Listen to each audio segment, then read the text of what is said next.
Две поголеми странски компании кои со години работат во зоната во Скопје заминуваат. Најдоцна до крајот на идната година Аптив ќе ја затвори својата фабрика во Бунарџик.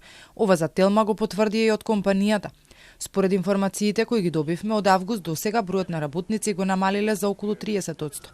Од Тирс пак тврдат дека од менаџментот на Аптив и му кажале дека се преговара со други мултинационални компании за преземање или пак за продавање на нивниот бизнис во зоната во Скопје. Но на прашање од Телма дали може би се преговара за такво нешто и за колку го скратиле бројот на работници, од Аптив конкретно не одговорија. Посочија само дека ќе продолжат со нивните операции согласно глобалните случувања.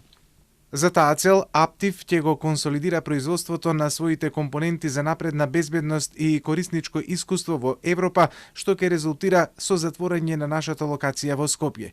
Имаме сеопфатен план за поддршка на нашите вработени во Скопје во текот на оваа транзиција, усогласена со локалните закони и прописи за труд.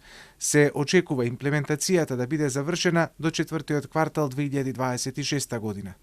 Претходно Телма пишуваше дека поради оптимизирање на производството согласно случувањата на глобално ниво, од Бунарџик бизнисот го селат во погоните во Полска и Португалија. Освен Аптив, клуч на врата ќе стави американската Дура. За одлуката го известиле и менаџментот на Тирс, од каде тврдат дека ќе побараат компанијата да врати дел од државната помош заради неисполнување на обврските. Според официјалното известување што е добиено од Дура, е дека го запираат производството заради откажување на нарачките од страна на главниот купувач. Од наша страна се преземаат активности согласно позитивните законски прописи во државата.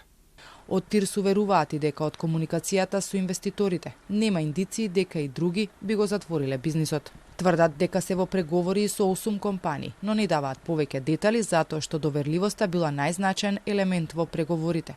Неодамна и од Советот на странски инвестиции предупредија дека проблемите во Германија и глобалните случувања ќе се одразат и на работата на компаниите тука. Од бројките пак на Народната банка може да се види дека во првите 2 квартала оваа, во однос на истиот период минатата година, има значително намалување на странските инвестиции. Лани заклучно со јуни изнесувале над 560 милиони евра, годинава се над 200 милиони евра.